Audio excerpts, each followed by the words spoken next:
สบายดีพี่น้องมื้อนี้แม่ยายหงพามาซ้อมเด้อหลังจากปลูกไปแล้วแต่วันที่7เนาะตัวนี้วันที่20ปลายเนาะมาซ้อมเบิ่งนี่ต้นเพิ่นตั้งโตได้อันหนึงอันที่2เพิ่นแตกยอดแต่เฮายังบ่ทันได้ใส่หยังเลยนี่มีแต่ว่ามาพรวนดินก่อนพรวนดินแล้วก็แซมต้น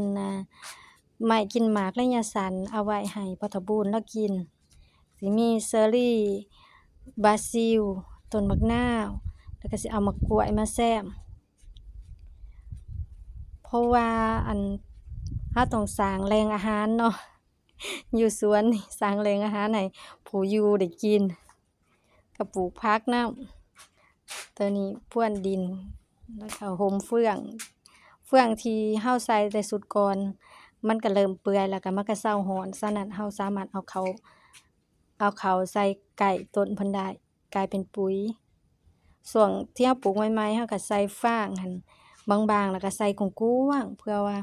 บ่ให้เพิ่นเกิดแก๊สเนาะเพิ่นเกิดแก๊สแล้วเพิ่นสิบ่ร้อนต้นเดี๋ยวนี้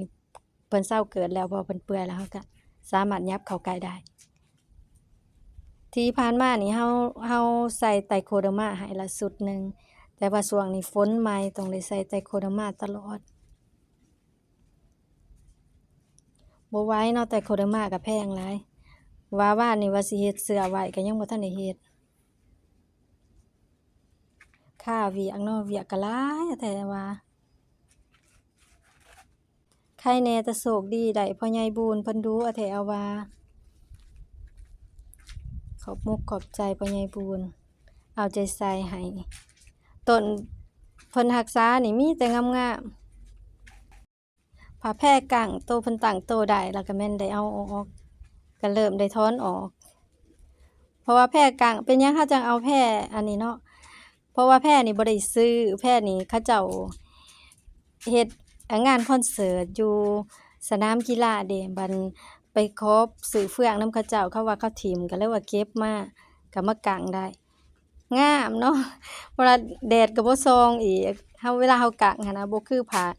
าแยงดำยังว่ามีแดดส่องแหน่น้อยหนึ่งตัวนี้นี่มันกางได้เลยคักๆแต่ว่าขอบใจกับผู้เพิ่นจัดงานเนาะเพิ่น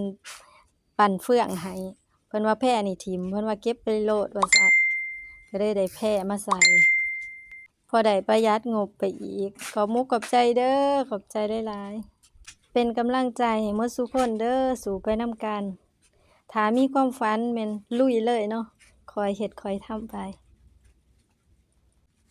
ถ้าว่าเฮามีความฝันแล้วเฮาบ่ลงมือทำมันจะบ่เกิดผลเพราะเฮาได้แต่คิดเนาะตัวนี้ถ้าคิดอยากเฮ็ดหยังให้ฟ้าวเฮ็ดโลดสำหรับมื้อนี้ก็สิพามาเบิ่งแต่